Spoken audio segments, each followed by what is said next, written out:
continuidade ao nosso estudo do Catecismo Maior de Westminster. Nós estamos hoje, na verdade, na pergunta 8, né? Na pergunta 2, mas a pergunta 8, há mais de um Deus, né? E nós vamos falar sobre esse tema. Hoje é uma lição simples, mas muito importante, com várias implicações para a nossa vida. Então, desde já eu quero convidá-los, né, a meditar e aprender esse catecismo que é tão rico, que nos traz tanta instrução a respeito da verdade sobre quem Deus é. Esse ramo, esse ponto que a gente está estudando, ele vem logo depois de uma série de perguntas que fala sobre as Escrituras Sagradas. A gente vinha falando sobre as Escrituras Sagradas, porque elas, com base nas Escrituras Sagradas, que nós vamos entender justamente quem Deus é, quais são as características desse Deus. Então, esse tema em si que a gente estuda é a teologia propriamente dita, né? A teologia, ela tem várias subdivisões, por exemplo, cristologia, o estudo sobre Cristo, né? Pneumatologia, escatologia, mas esse ponto no pé da palavra, né? Theos, no grego, Deus, né? É o estudo sobre Deus propriamente dito. E o primeiro ponto que nós estudamos aqui nessa pergunta, nós vimos já falando sobre Deus na pergunta 7, na pergunta passada, e hoje nós vamos falar sobre essa pergunta que é a mais do que um Deus, justamente responder a essa pergunta com base nas Escrituras Sagradas.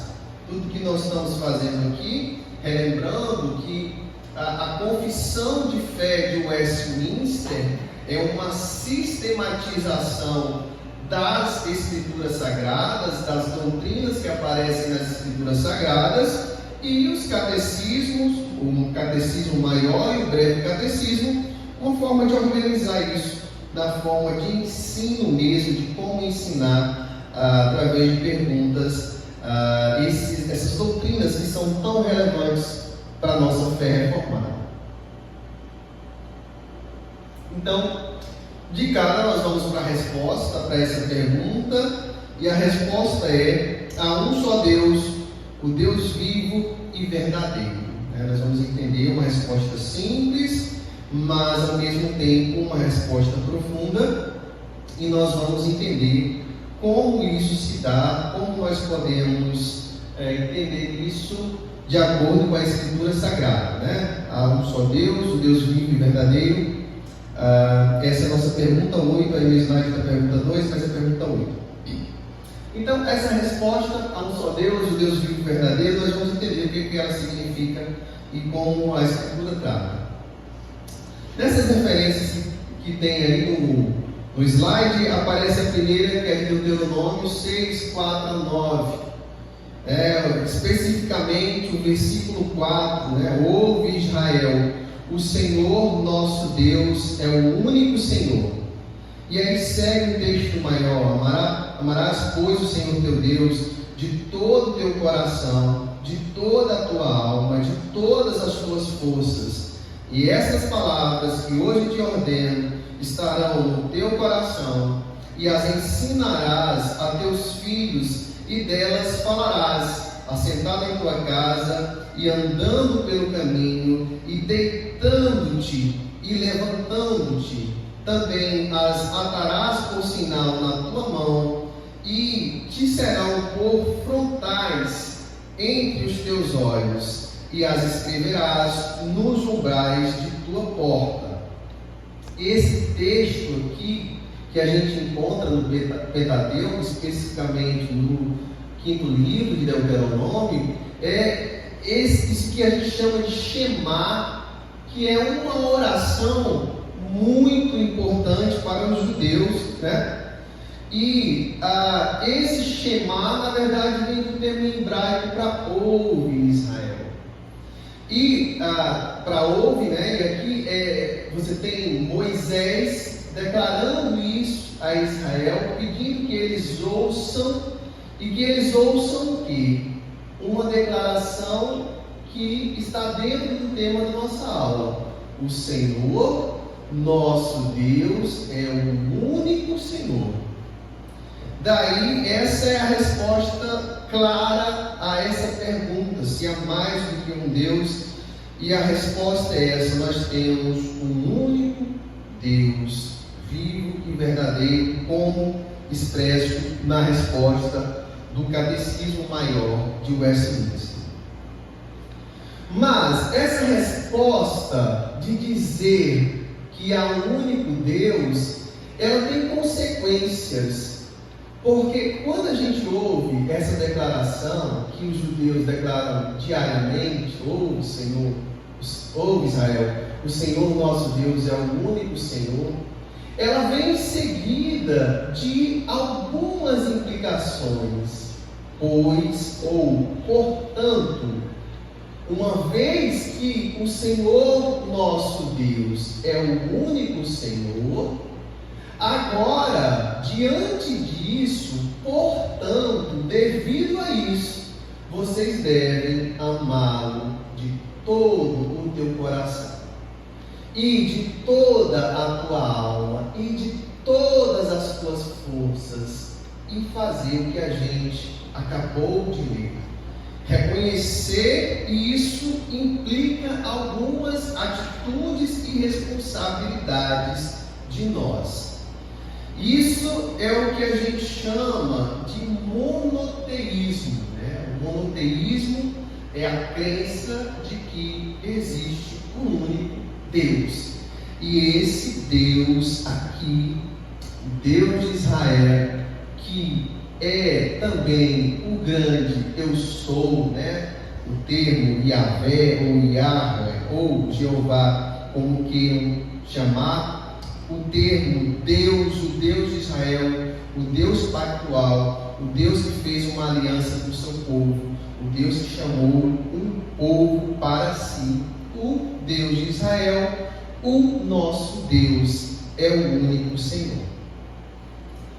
Então, esse contexto de que existe um único Deus é muito claro para a gente, é muito evidente para a gente. A nossa fé é justamente fundamentada nisso, numa fé em um único Deus.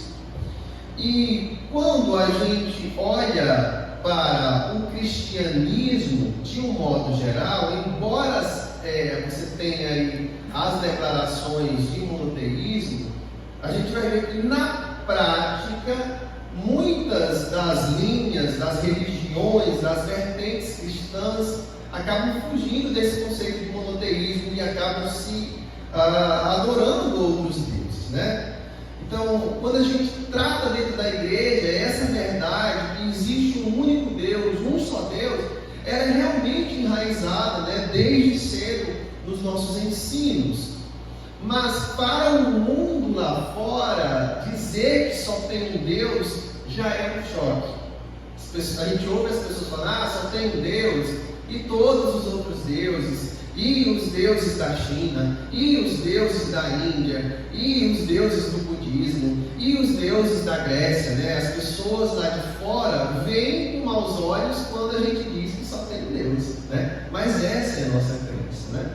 Então, ao mesmo tempo que a gente entende que há um só Deus, a gente precisa também entender como as pessoas que a gente evangeliza, que a gente encontra no nosso dia a dia, elas enxergam, né? Como as pessoas, como falar sobre esse Deus para pessoas que têm uma visão diferente sobre Deus, né? Então, os estudiosos, de um modo geral, estudam religião, né? Estudam fenômeno religioso, independente de se tem ou não uma fé verdadeira atrelada a isso. Eles têm o que a gente chama de teoria da evolução das crenças. E muitas pessoas que estudam o cristianismo sem estar dentro da igreja, sem estar dentro de uma fé guiada pela palavra de Deus, né, comprometida com o que a gente chama de ortodoxia, da verdadeira fé alinhada com as Escrituras Sagradas. Então, essas pessoas elas levantam hipóteses, inclusive para falar como surgiu essa crença do nosso Deus. Para a maioria das pessoas que estudam religião fora desse contexto de fé verdadeira, eles acreditam que as religiões começaram numa forma do que a gente chama de animismo. O que seria animismo? Animismo é uma crença em entidades não humanas com essência espiritual. Por exemplo, você vai encontrar pessoas com uma visão mística, acreditando que determinados lugares são místicos, que determinadas pedras elas têm um poder. Você vai encontrar pessoas com determinados cristais em casa, acreditando que ali vai trazer algum tipo de boa energia. Ou você vai encontrar alguém com o pé de arruda, acreditando que aquela arruda ela livra do mal olhado, ela tem algum poder. Então, essas coisas inanimadas, pedras, objetos, coisas da natureza por si só, para muitas pessoas tem objetos especiais, coisas especiais que têm poder. E a gente vai encontrar isso nas religiões primitivas, sim, mas do nosso lado a gente vai encontrar alguém que crê dessa forma. Mesmo o catolicismo, que é uma religião cristã, né? No Brasil é muito misturada com elementos do animismo, do candomblé. Então você vai encontrar seu vizinho com práticas que nem são, que ele se diz católico, mas que nem são católicas em si, são misturadas com religiões africanas, com o espiritismo, né? Então isso é importante, isso a gente chama de animismo. Alguém que acha que tem um poder num determinado cristal, numa determinada pedra que ele encontrou lá no centro-oeste, numa determinada planta, aquela coisa inanimada, sem vida, não humana, tem algum poder. É o que a gente chama de animismo. Parecido com isso, você vai ver alguém com a toalha mandando você vender e levar para casa dentro de uma igreja que se diz evangélica, né? Alguém com objeto vindo de Israel, com qualquer outra coisa a qual é atribuída algum tipo de poder. Então a gente também tem que tomar cuidado com isso, né? Alguns elementos de animismo sendo encontrados na nossa própria cultura evangélica, né? Mas os estudiosos defendem que as religiões começaram dessa forma que a gente chama animismo e depois evoluiu para o que a gente chama de politeísmo. Então, poli é um termo, um prefixo para muitos, né? Poliglota, alguém que fala muitas línguas, né? Sempre que ouvir poli é relacionado a muitos ou vários. Então, o politeísmo é a crença de que existem vários deuses.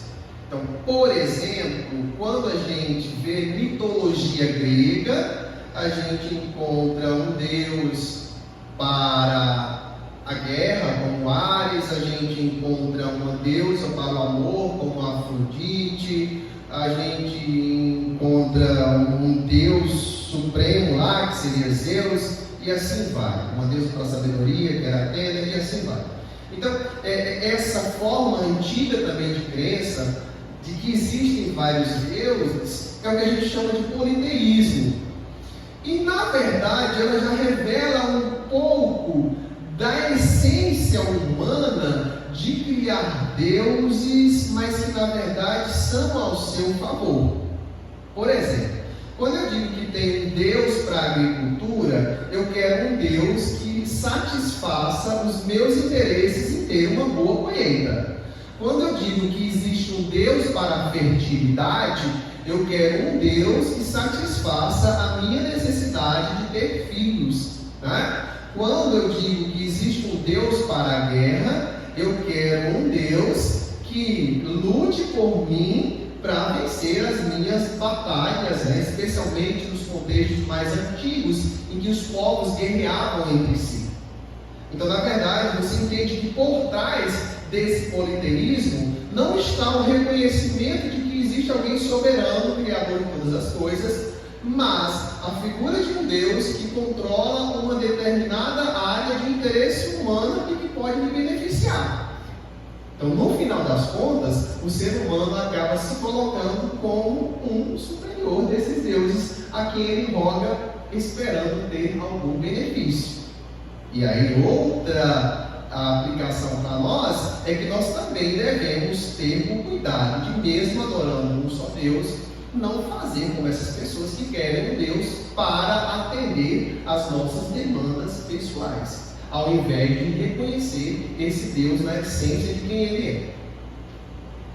Bem, desse politeísmo teria evoluído o que a gente chama de enoteísmo. O que é enoteísmo? Enoteísmo é quando você reconhece que existe um Deus supremo ao qual você presta devoção, mas você não descarta a possibilidade de existência de outros deuses.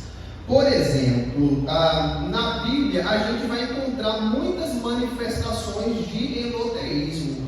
Os filisteus tinham o deus Dagon, mas em algum momento eles também reconheciam que o povo de Israel tinha um Deus, Yahvé, né? Dagon era o Deus supremo para eles, para aquele povo, mas eles não descartavam que existiam outros deuses. Na Bíblia, a gente também vai encontrar, por exemplo, os cananeus adorando um deus Baal, né? Baal era um deus cananeu, mas ao mesmo tempo os cananeus reconhecendo que o povo de Israel tinha um outro tipo de Deus. Então, é isso que a gente chama de enoteísmo. Até que, por fim, você chegou ao que a gente chama de monoteísmo, né? Então, essas teorias acreditam que o contato do povo de Israel com essas religiões enoteístas, politeístas, acabou evoluindo para a crença no único Deus, o Deus Yahvé, Jeová, como queira chamar, né? Então, é basicamente uma teoria da evolução dessas crenças, que não é o que a gente enxerga como verdade. O que a gente enxerga como verdade? Né? O que a gente enxerga como verdade é que, na verdade, a Bíblia, do início ao fim, ela declara a existência de um único Deus. Do início ao fim, a Bíblia ela é monoteísta. Então, nós não acreditamos que o povo de Israel, Abraão, passou a ter um único Deus, né, porque ele aprendeu através de outros fenômenos. Não, Deus se revelou para ele como o único Deus, como Deus se revelou para Adão e Eva como o único Deus, e assim sempre se seguiu, certo? Mas, além dessas questões de evoluções, a gente vai lidar com o próprio conceito de ateísmo.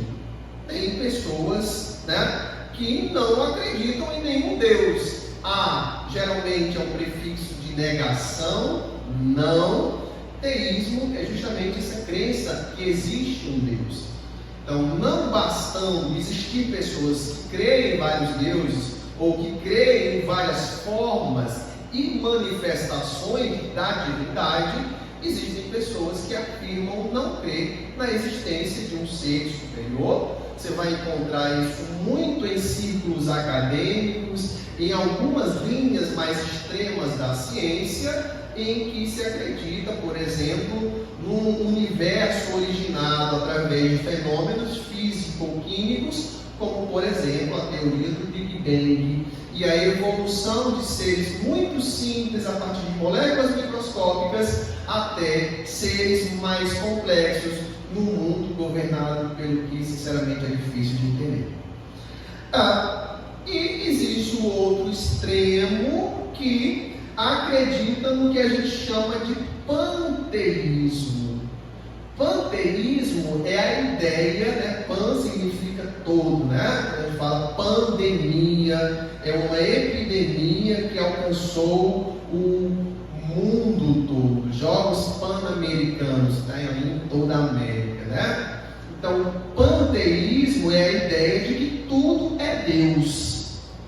Então, você vai encontrar pessoas que vão se conectar com a natureza, acreditando que estando em contato com a natureza em si, elas estão em contato com a própria divindade. Então essas pessoas até têm atitudes que parecem ser boas, elas não matam um ser vivo ali porque elas acreditam que aquilo seja ferir o próprio Deus, elas não arrancam uma folha da árvore porque elas acreditam que aquilo seja uma manifestação da divindade, elas vão tomar um banho de mar e ao se conectar com aquele momento de pureza da mente, elas estariam se conectando com o próprio Deus. Isso é uma ideia errada. Dentro do cristianismo, o que a gente acredita em primeiro lugar, que Deus é infinito, então Ele realmente é infinito, Ele é único, presente e Ele é imenso. Isso faz com que Deus realmente esteja em todos os lugares, Ele permeie, como a Bíblia fala, Ele preencha todas as coisas, mas essas coisas não são Deus, De fato, Deus está em todos os lugares, Ele está de forma completa em todos os lugares, é o que a gente chama de Deus é imenso, porque isso, Ele não só está em todos os lugares, mas Ele está completo em todos os lugares. Mas é diferente da ideia de que tudo é Deus, certo? É errado. A pessoa encontrando ali com a natureza e dizendo que isso é Deus, isso é errado. Isso é adorar a criatura ao invés de adorar o Criador, certo? E é um pecado contra Deus, certo, irmãos? Aí é uma breve introdução para a gente chegar aqui. Então, de verdade, por que a gente tem tantas formas diferentes de crer em Deus sendo comunicadas, sendo disseminadas aí no mundo? Em primeiro lugar, porque de fato o ser humano por si só ele tem uma tendência a crer em alguma coisa. Ele tem a tendência em seu coração, em sua natureza, a se apegar a uma noção de divindade, de divino, de espiritualidade. E de onde vem isso? A teologia reformada, ela usa dois termos em latim, porque quando essas doutrinas estavam sendo elaboradas, o idioma que predominava era o latim. Então você tem dois termos em latim que ajudam a gente a entender de onde vem essa inclinação do ser humano para a divindade. Essas duas palavras são sensus divinitatis e semen religiones. Então, sensus divinitatis é o senso de divindade e semen religiones é a semente da religião. O que isso significa? Esse senso divinitatis diz para a gente que todo humano, ele nasce, com um senso, um sentido, sei lá, uma coisa lá dentro dele, da mente dele, do coração dele, dizendo que existe uma divindade. Isso é o senso de divindade. Mesmo que você não ensine nada a uma pessoa, em algum momento da vida, ela vai se deparar com essa razão. Existe alguma coisa superior a mim. Nem que ela não reconheça que isso é Deus e que é o nosso Deus, que é o que nós estamos estudando hoje. Mas tem alguma coisa ali dizendo para ela. E por que existe isso? Isso existe porque o próprio Deus, que é o autor da vida, e não é só o autor da nossa vida, não. Deus é o autor de todas as vidas. Cada pessoa que nasce é uma obra de Deus. É uma obra do Espírito Santo. Uma pessoa, por mais rebelde que ela seja contra Deus, quando ela nasce porque uma obra de Deus, uma obra do Espírito Santo mesmo, que dá um fôlego de vida a cada pessoa, por mais que ao longo da vida ela se rebele contra Deus. Mas essa pessoa, nesse sentido, ela recebe de Deus o direito à vida. Toda vida que nasce é uma obra de Deus. Então, como Deus cria cada pessoa, Ele cria essa pessoa, e aí, de que forma exatamente a gente não sabe, mas a gente sabe que Deus cria essa pessoa e Ele planta nessa pessoa uma sementinha para que ela, ao longo da vida, ela tenha esse senso. O que vai acontecer é que essas pessoas que são eleitas por Deus, elas acabam buscando entender e conhecer esse Deus ao ouvir da sua palavra. Enquanto essas outras pessoas que acabam seguindo o caminho da rebelião, elas negam esse Deus verdadeiro. Elas se inclinam e semeiam a sua própria sabedoria.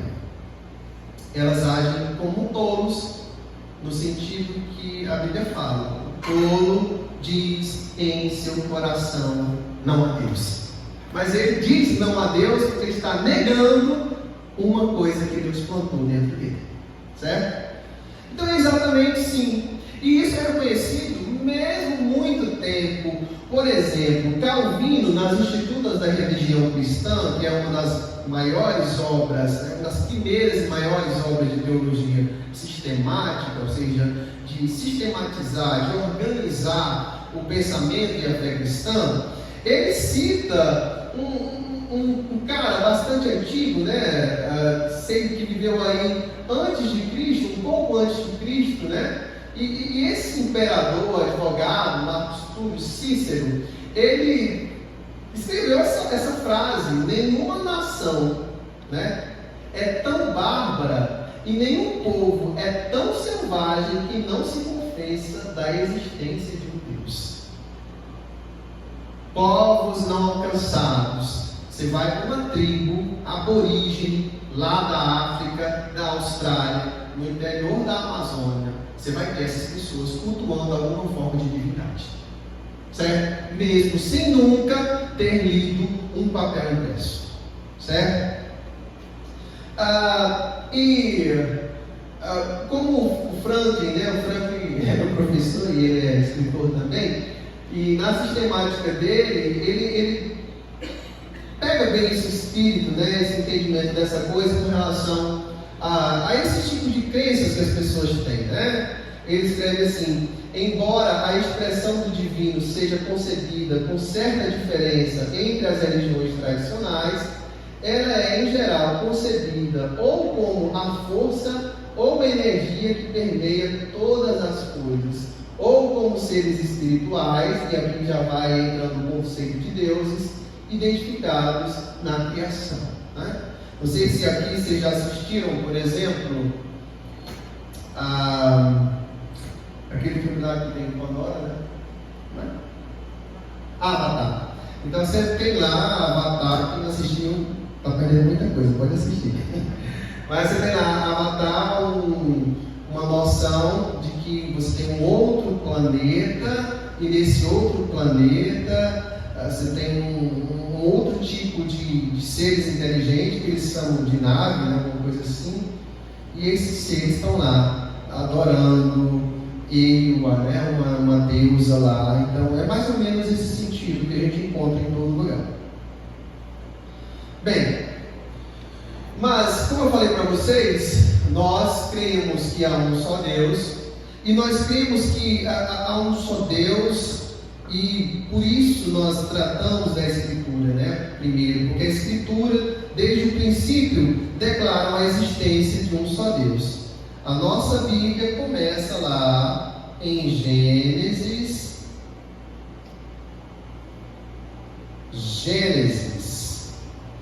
Bereshit, no princípio, que é o termo original. Então, a gente encontra lá, Gênesis 1:1, com a declaração: no princípio, Deus criou os céus e a terra. A gente começa com essa declaração no primeiro versículo da Bíblia. No princípio, antes de qualquer coisa, Deus, nosso Deus, criou os céus e a terra. Nós vamos entender daqui a pouco que o que levou essa mudança de percepção, como é que de repente, a primeira coisa que tem na Bíblia é que Deus criou os céus e a terra e a gente se transformou nessa bagunça toda que a gente está aqui. A gente vai ver que isso foi por causa da queda. Foi o pecado em si que distorceu todo esse conhecimento aí e verdade que a gente encontra no primeiro versículo da Bíblia. Mas mesmo depois da queda, avancem um pouquinho aí para Gênesis 4 e 26, pertinho ali. Gênesis 1, Deus criou, no meio termo, Gênesis 3, o homem caiu, vocês já viram isso? Quem não viu, volta lá. Mas, um pouquinho depois, o homem caiu, se distanciou, mas você tem uma declaração que Adão tornou a ter relações com Eva, versículo 25, ela deu à luz, pôs o nome de Sete, dizendo: Deus me concedeu outro descendente em lugar de Abel, o pecado, já tinha havido o primeiro homicídio, que Caim matou. A Sete também nasceu-lhe um filho, ao qual pôs o nome de Enos. Foi nesse tempo que se começou a invocar o nome do Senhor. Então, mesmo depois da queda, em algum momento se volta a adorar, a invocar, a orar ao nome de um só Deus. Então, você ainda está no monoteísmo. Mas, passemos para Romanos.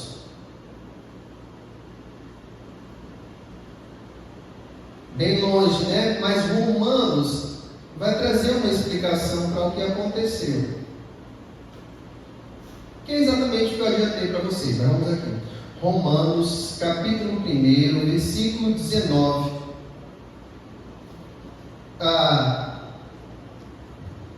Pois o que se pode conhecer a respeito de Deus é manifesto entre eles, porque Deus lhes manifestou. Nós já tratamos com essa ideia de Deus se revelando, Já tivemos aulas sobre a doutrina da revelação, já falamos aqui sobre revelação e conhecimento de Deus, revelação geral, Deus se manifestando através das obras da criação, na mente, através desses sensos divindades, através dessas semi-religiões. Versículo 20: porque os atributos invisíveis de Deus, isto é, o seu eterno poder e a sua divindade, claramente se reconhecem desde a criação do mundo, sendo percebidos por meio das coisas que Deus fez.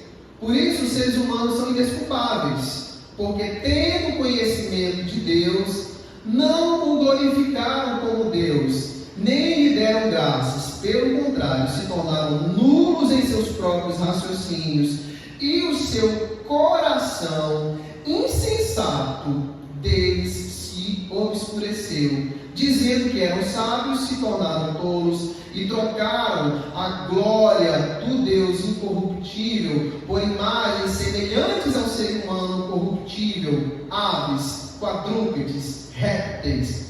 Por isso, aí segue, Deus entregou a impureza pelos desejos do coração deles, para desonrarem o seu corpo entre si. Eles trocaram a verdade de Deus pela mentira, olha aí, adorando e servindo a criatura em lugar do Criador, o qual é bendito para sempre. Amém. Então a gente observa que é exatamente isso que aconteceu, essa questão toda, Deus se manifesta no nosso interior, na nossa mente, nas obras que Ele fez. O ser humano chega um momento que ele realmente não tem como negar a existência de Deus, mas ele é um insensato, ele troca isso que é uma verdade muito mais fácil de ver por uma mentira. É muito mais fácil ver que existe um Deus criador de todas as coisas, que é a verdade, e ele troca por isso uma mentira, dizendo ou que não há Deus, ou o meu Deus é um espírito que flui através das árvores, dos rios, ou o meu Deus tem essa forma que eu desenhei aqui, ou fiz essa escultura de barro, de pedra, do que quer que seja. Isso é a mentira, tá? É assim que surge esse desvio da existência, da crença que só existe um Deus.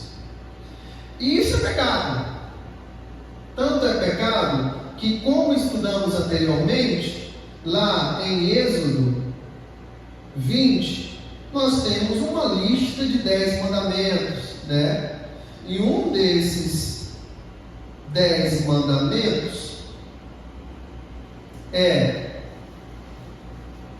primeiro, versículo 2, ele diz que eu sou o Senhor, seu Deus, que te tirei da terra do Egito, da casa da servidão. E aí, versículo 3, não tenha outros deuses diante de mim. Deus está declarando que Ele é o único Deus, e aí, como consequência, Ele diz: não tenha outros deuses diante de mim, né? Um mandamento ao qual nós devemos obedecer. Diante de mim é a mesma coisa de dizer: não tenha outros deuses na minha presença. Considerando que Deus está presente em todo lugar, o que Deus está dizendo é: não tenha outros deuses. Não existe outro Deus, não adore outro Deus. Eu sou o único Deus, é a mim que vocês devem adorar. O que passar disso é pecado. E aí, outra consequência disso é que só há um único Deus, um único e verdadeiro Deus. Todos os demais são falsos. Daqui a gente já parte do princípio de que a gente sabe da existência do nosso único Deus, é isso que ele declara do início ao fim. Mas ele também está ciente de que os seres humanos caíram desse entendimento, trocaram a verdade de Deus por mentira e afirmaram a existência de outros deuses.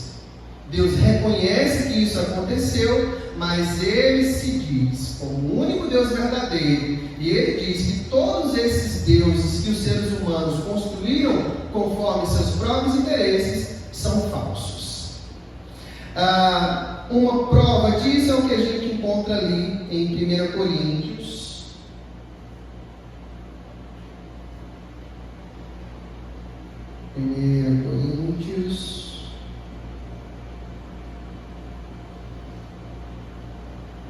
Quem pode ler? 1 Coríntios 8, 4, 6. Presbítero. Portanto, a comida sacrificada a ídolos, sabemos que o ídolo em si mesmo nada é no mundo, que não há senão só Deus. Porque ainda que há também alguns que se chamam deuses, quer no céu ou sobre a terra, como há muitos deuses e muitos senhores, todavia, para nós há um só Deus, o Pai, de quem são todas as coisas e para quem existimos, e um só Senhor Jesus Cristo, pelo qual são todas as coisas e nós também por Ele. Entretanto, não há esse conhecimento em todos, porque alguns, por efeito da familiaridade até agora com o ídolo, ainda comem essas coisas como a eles sacrificadas, e a consciência destes, por ser fraca, vem a contaminar-se. Não é a comida que nos recomendará a Deus, pois nada perderemos se não comermos, e nada ganharemos se comermos. Ele fala nesse contexto de que a idolatria em Corinto era realmente muito grande, e você tinha pessoas, como tem em festas tradicionais, fazendo comidas em dias festivos a um determinado ídolo, né? Seria semelhante aos nossos santos aqui no Brasil, no Nordeste. E ele diz que o ídolo não é nada, é uma coisa falsa, né? Salmo 115, versículo 4, os ídolos das nações são prata e ouro, obra de mãos humanas, tem boca e não falam, tem olhos e não veem, tem ouvidos e não ouvem, tem nariz e não cheiram, tem mãos e não apalpam, tem pés e não andam, som nenhum lhes sai da garganta. Tornem-se semelhantes a eles todos os que fazem e todos os que neles confiam. Aqui a gente pega muito exemplo conhecido das imagens de escultura, né? A gente tem na nossa tradição pessoas com imagens, né? Igrejas mesmo com imagens, pessoas que por mais que digam que não adoram, estão ali se dobrando, se ajoelhando, fazendo pedidos, esperando um milagre disso. O que Deus está dizendo, eles não fazem nada. E essa é a particularidade do nosso Deus, um Deus que fala, um Deus que se expressa pela sua palavra, um Deus que se comunica com o seu povo, um Deus que ouve, um Deus que age, né? Por isso ele é o Deus verdadeiro. Ele tem todas essas qualidades, características, atributos que o tornam um Deus verdadeiro, em contraste com esses outros deuses que não se assemelham em nada, que são falsos, que são invenções humanas. Tem um texto semelhante em Isaías 44, 9, mas eu vou passar para outra abordagem, lendo esse texto aqui de Mateus 6, 24.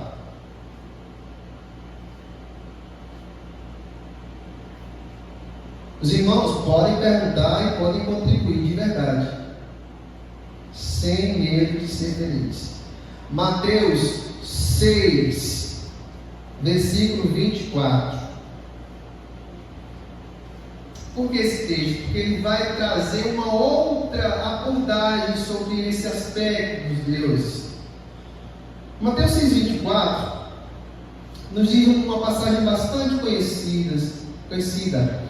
Ninguém pode servir a dois senhores, porque ou irá odiar um e amar o outro, ou irá se dedicar a um e desprezar o outro.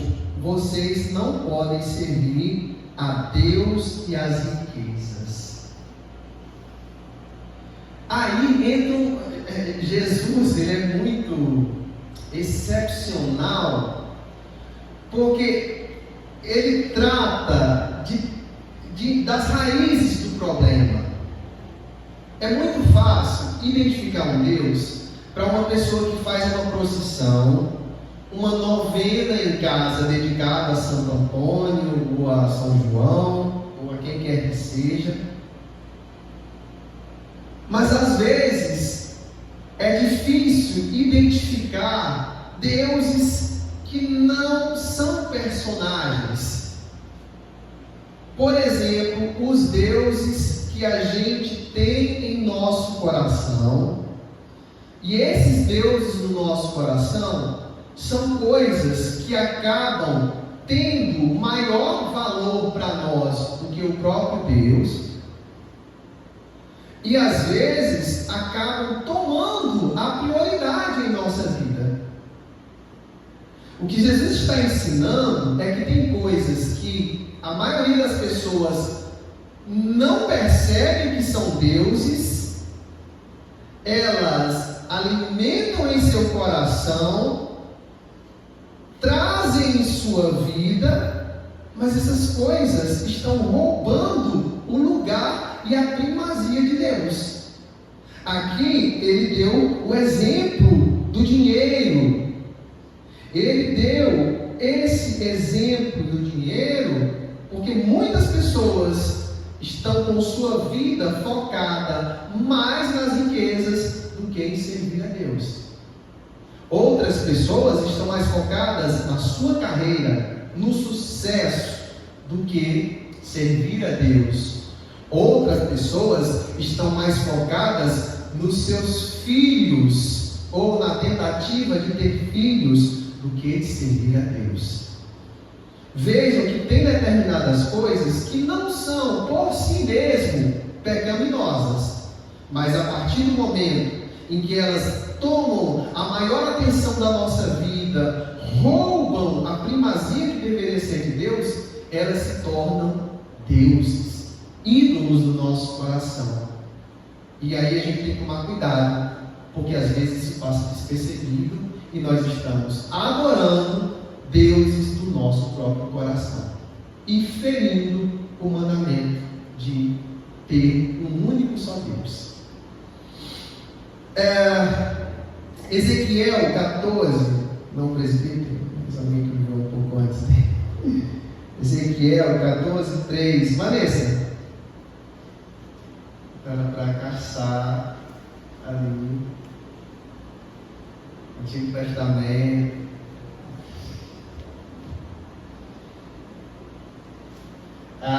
Kenha, abre Colossenses 3:5, por favor.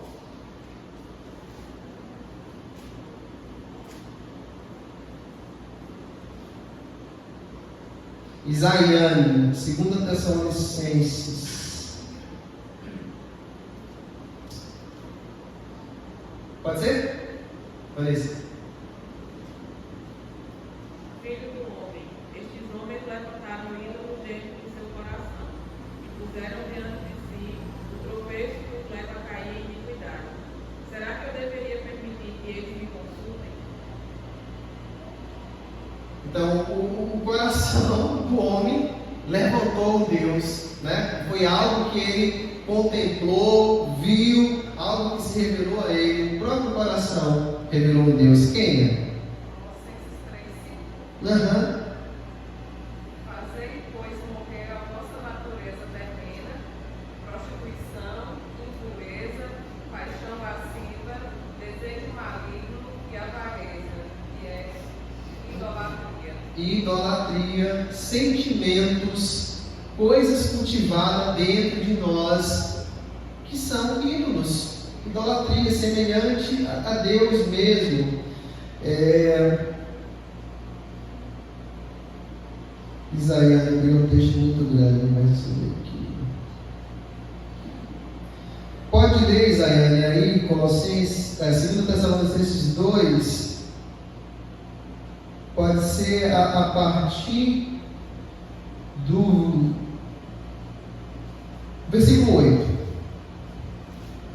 2 Tessalonicenses 2, 8 a 12. Então, será de fato revelado o limite, a quem o Senhor matará com fogo de sua boca, e o destruirá pela manifestação da sua fúria. Ora, o aparecimento do limite é segundo as de Satanás, com todo o poder, sinais e prodígios que lhe dá mentira, e com todo o engano da injustiça aos que perecem, porque não acolheram o valor da verdade para serem salvos. É por esse motivo, pois, que Deus lhes manda a operação de Deus, para dar crédito à mentira, a fim de serem julgados todos quanto não deram crédito à verdade, antes, pelo contrário, deleitaram-se com a injustiça. Isso, esse texto ele fala sobre o anticristo, né? O homem da iniquidade, como Paulo traz, né? Paulo traz mais o homem da iniquidade, João fala mais explicitamente de anticristo, que é uma manifestação aí que precede a volta do Senhor Jesus.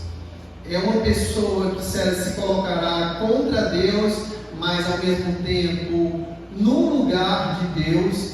E a Bíblia fala que ele realizará realmente sinais extraordinários, né?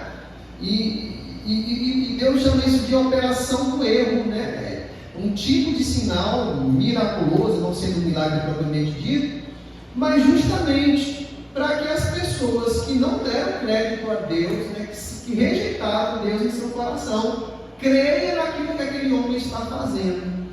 E isso será como um modo de condenação para essas pessoas. Muitas vezes as pessoas elas se familiarizam com alguém fazendo algum tipo de truque, algum sinal que parece ser de Deus, que parece ser um milagre, e elas creem naquilo. Mas elas creem naquilo porque, em primeiro lugar, elas rejeitaram em seu coração toda a manifestação sobrenatural de Deus. E crer naquilo que parece ser de Deus, mas não é Deus, é um caminho para essa pessoa realmente ser condenada. De fato, Nietzsche, que é um filósofo, né, antigo aí, ele tem essa frase que é muito adequada ao nosso contexto. Ele fala que há mais ídolos que realidades no mundo. As pessoas, elas tendem a fugir da realidade. Nós vivemos numa época de negação da verdade. As pessoas criam ideias fantasiosas, realidades que não existem. Por exemplo, se você colocar no YouTube, você vai encontrar uma reunião de pessoas vestidas de ovelhas, se comportando como ovelhas, porque elas não se enxergam mais como seres humanos. Nós encontramos isso. Então, toda essa deformação e degradação social que nós acompanhamos crescer aos nossos olhos todos os dias. As pessoas ganharam liberdade de criar realidades alternativas à verdade. Em primeiro lugar, porque elas não acreditam mais numa verdade absoluta. O ser humano, ele quer cultivar o direito de ter sua própria verdade, então ele acaba criando ídolos e fugindo da realidade. Especialmente hoje, essa frase que foi dita há muito tempo atrás, nunca foi tão real. Há mais ídolos, há mais mentiras, há mais falsos deuses do que a realidade em si da existência de um único Deus. Por isso o mundo caminha a passos largos para a perdição, porque em seu coração rejeitam a verdade e a trocam por mentira. Um livro bastante interessante que eu gostaria de recomendar é o livro Deuses Falsos, do Timothy Keller. Um grande teólogo, pastor, que morreu recentemente, mas um resumo, bastante adequado ao que nós encontramos aqui. Vocês podem acompanhar. Interessante esse trecho que eu selecionei. Ele fala assim: nossa sociedade contemporânea não difere muito das antigas. Cada cultura é dominada por um conjunto de próprios ídolos. Cada uma tem o seu sacerdócio, seus totens e rituais. Cada uma tem seus santuários, sejam torres de escritórios, sejam spas e academias de ginásticas, sejam estúdios, sejam estádios, onde sacrifícios devem ser oferecidos com o intuito de alcançar as bênçãos de uma boa vida e evitar desastres. O que são os deuses da beleza, do poder, do dinheiro e da realização, se não as mesmas coisas que assumiram dimensões míticas em nossa vida individual e em nossa sociedade? Talvez não dobremos os joelhos diante da estátua de Afrodite, mas muitas jovens hoje entram em depressão e enfrentam transtornos alimentares por causa de uma preocupação obsessiva com a imagem corporal. Podemos não queimar incenso a Ártemis, mas quando o dinheiro e a carreira profissional são elevados a proporções cósmicas, realizamos uma espécie de sacrifício de crianças, negligenciando a família e a comunidade para alcançar posição mais elevada nos negócios e obter mais riqueza e prestígio. São ídolos, são deuses que tomam o lugar de Deus na sociedade. E se a gente não toma cuidado, eles tomam o lugar de Deus em nossa vida também. Por último, o verdadeiro Deus criou tudo e a tudo governa. Jeremias, não vou ler todos esses textos, mas vou pegar aqui alguns para a gente. Jeremias 10, 6. Não há ninguém semelhante a ti, ó Senhor. Tu és grande e grande é o poder do teu nome. Quem não temeria a ti, ó Rei das nações? Porque isto te é devido, porque entre todos os sábios das nações e em todo o seu reino não há ninguém semelhante a ti. Mas todos eles se tornaram estúpidos e tolos, seu ensino é vão e morto, como um pedaço de madeira. Versículo 10. Mas o Senhor é o verdadeiro Deus, Ele é o Deus vivo e o Rei eterno. A terra treme diante do seu furor, e as nações não podem suportar a sua indignação. Digam-lhe o seguinte: os deuses que não fizeram os céus e a terra desaparecerão da terra e debaixo destes céus. O Senhor fez a terra pelo seu poder, com sabedoria estabeleceu o mundo, e com sua inteligência estendeu os céus. Então nós vamos encontrar Salmos 115, 3, Salmos 9, 8 a 9, Salmos 99, 1 a 3, Salmos 113, 4 a 8, textos bastante semelhantes, mas declarando essa mesma coisa. O verdadeiro Deus, Ele criou tudo e Ele a tudo governa.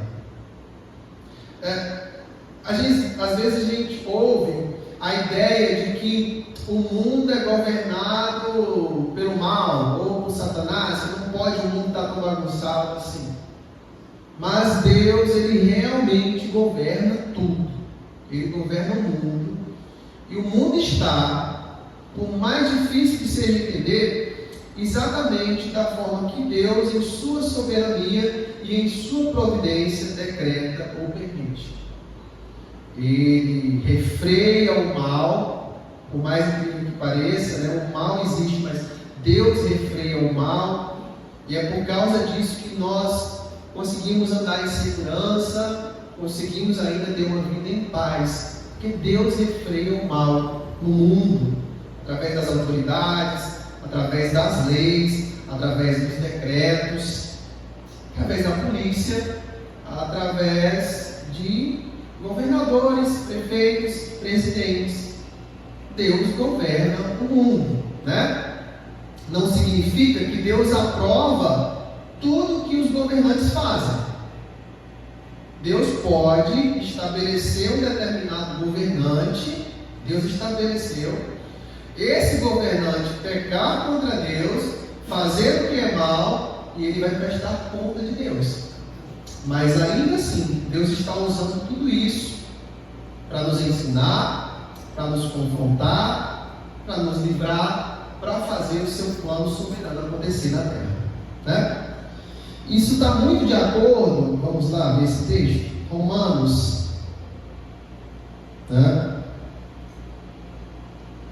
Romanos 13,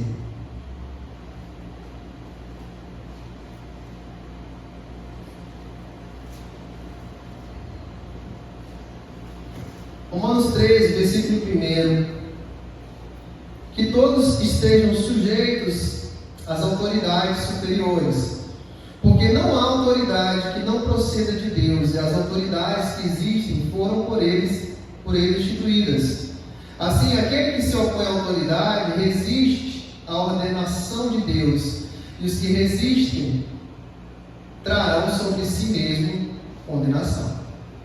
Porque os magistrados não são para o temor quando se faz o bem, e sim quando se faz o mal.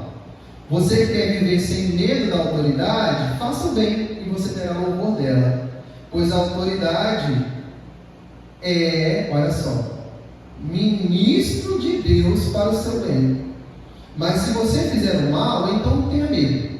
Porque não é sem motivo que a autoridade traz espada, pois é ministro de Deus, vingador, para castigar quem pratica o mal. Então, essa realidade, de que a gente se submete às leis, porque de fato essas leis são formas de refrear o mal, de promover o bem, de promover a justiça, e Deus está colocando aí. Então, quando existe uma determinada lei que não fira aí a palavra de Deus propriamente dita, mas quando a gente deixa de obedecer uma lei, a gente está pecando contra Deus também, porque de uma certa forma essas autoridades governam baseados em lei, e de uma certa forma isso foi estabelecido por Deus. Então, deixar de cumprir leis é também deixar de obedecer a Deus. E às vezes a gente não entende, né? Porque determinadas situações acontecem, né? Sim, nós estamos chegando em época de eleições, né? E esse é o momento que nós falamos sobre isso, né? O momento de falar de eleições não é trazer um candidato X e colocar ele aqui na frente, não. Mas é de nós, como cristãos, entendermos como nós devemos nos portar diante de um processo eleitoral. Tá? O que será que Deus colocou alguém do candomblé como prefeito e não atendeu nossa oração e não colocou um candidato que é evangélico? Nossa, como é que Deus faz isso? Né? Então, realmente, Deus às vezes coloca pessoas ímpias para fazer o propósito dele, né? Deus é um Deus de misericórdia, mas Ele é um Deus também de justiça. E Ele diz em sua palavra: terei misericórdia de quem eu quiser ter misericórdia, me compadecerei de quem eu quiser. Então Ele faz misericórdia com quem Ele quer, e nós não merecemos, mas Ele também exerce justiça. E às vezes, no exercer justiça de Deus, nós somos incluídos no pacote. Mas nós temos que encarar que mesmo quando uma nação está sofrendo e nós sofremos como nação, nós temos o privilégio de ter Deus em nosso sofrimento. Deus coloca toda uma nação sobre um mau governante. Para as pessoas que não têm Deus, isso é o maior castigo. Mas para nós que temos Deus, mesmo estando diante de um contexto geral ruim, estamos em bênção. Porque ter Deus em meio ao sofrimento é uma bênção. E é bíblico. Tá? Então Calvino diz isso: quando Deus quer punir uma nação, Ele lhe dá governantes ímpios. Às vezes, é esse cenário que nós vamos encontrar. Uma nação que se revolta contra Deus, Deus punindo essa nação com um governante ruim, ímpio, né? Mas e o povo de Deus? O povo de Deus busca em Deus. O sofrimento, a tribulação faz parte da caminhada cristã. E como diz Romanos 5, por exemplo, né? Isso é uma forma de ter o nosso caráter aperfeiçoado. Por meio de tribulações, de provações, para que nós sejamos, seja pelo sofrimento, seja pela alegria, conformados com a imagem de nosso Senhor Jesus Cristo. Calvino também diz que o coração humano é uma fábrica de ídolos e nós devemos vigiar nosso coração. Então, trouxe aqui algumas perguntas e respostas, só resumindo mesmo isso que nós tratamos, né? Primeira pergunta: que provas podemos oferecer de que há um só Deus vivo e verdadeiro? Podemos oferecer provas da Bíblia quando diz: ouve Israel, primeiro texto que nós lemos, ouve Israel, o Senhor nosso Deus é o único Deus, lá em Deuteronômio 6,4. Podemos oferecer a prova da razão, visto que só pode haver uma primeira causa e um final definitivo de todas as coisas. A Escritura é lógica quando diz, com o primeiro versículo: no princípio, Deus. Muitos têm chamado esse versículo de um dos mais importantes da Bíblia. Então, por que não começar nosso estudo de Deus com a Trindade? A Trindade, vocês vão ver daqui a pouco, nas próximas perguntas, né? A questão de Deus, o único Deus, como três pessoas: Pai, Filho e Espírito Santo, né? Isso vai ficar para a próxima aula, não quis entrar. Mas justamente por isso, né? Nós começamos com Deus, visto que este é o método que a Escritura usa. A Bíblia apresenta primeiro a verdade de um único Deus vivo e verdadeiro, prosseguindo então para desvendar o mistério da Trindade, que é o que vocês vão ver nas aulas a seguir. Pergunta 3: o que significa dizer um só nessa pergunta? Aqui o ensino não nega o fato da Trindade, nem a deidade de Cristo ou do Espírito Santo. Antes, faz ver que absolutamente nenhuma outra pessoa ou ser compartilha os atributos de um só Deus verdadeiro. Ele não se compara com nada mais no universo inteiro, todo ele criado e também governado por ele só. Pergunta 4. O que podemos aprender com essa verdade? Podemos aprender a reconhecê-lo como todo-poderoso e soberano. Nossa atenção é assim dirigida ao fato de que há um só supremo ser, criador, planejador e legislador do mundo, e que ele é único. Pergunta 5. Qual o nome que damos à doutrina de um Deus? É o que chamamos de monoteísmo, em contraste com tudo isso que nós vimos. E pergunta 6. Perdão, passei aqui. Qual o sentido da palavra vivo nessa pergunta, né? A palavra vivo enfatiza que ele só possui a vida em si mesmo e é, portanto, a fonte de vida para todas as criaturas. Deus, ele tem em si toda essa sua existência, né? E nós dependemos dele, né? Nele existimos, nele nos movemos, como diz lá em Atos. Um estudioso ressalta, né, essa questão do Deus vivo, né? Ele se chama de Deus vivo, é o que a gente encontra lá, por exemplo, em Jeremias 46:18. Nosso Senhor Jesus Cristo fala de Deus como um Pai vivo, né? João 6:57. Pedro confessa o Salvador como sendo o Filho do Deus vivo, naquela declaração famosa, o Filho do Deus vivo, lá em Mateus 16:16. Paulo chama a igreja de igreja do Deus vivo, por exemplo, lá em Timóteo, 1 Timóteo 3:15. E os crentes de filhos do Deus vivo, né? Romanos 1:25. Então, eu vou concluir com algumas aplicações, porque o tempo já avança. Mas a primeira dessas aplicações é que, embora nós vivamos numa cultura que se diz monoteísta, a sociedade caminha cada vez mais para distante desse verdadeiro Deus, desse único Deus, que muitas pessoas confessam da boca para fora, mas que na prática refletem crenças animistas, politeístas, né? De forma que deve haver um relacionamento definido entre nossa crença no único Deus vivo e verdadeiro e o nosso viver cristão. Crer que existe um único Deus não é suficiente em si. A minha vida, ela tem que ser vivida de modo coerente com essa crença, né? É como o Tiago ensina. Até os demônios creem e estremecem por causa disso, né? Eles demonstram uma reação até mesmo emocional diante dessa crença. Mas, como igreja, nós devemos não apenas confessar o verdadeiro Deus, mas cuidarmos para a ameaça dos falsos deuses que se levantam em nosso coração.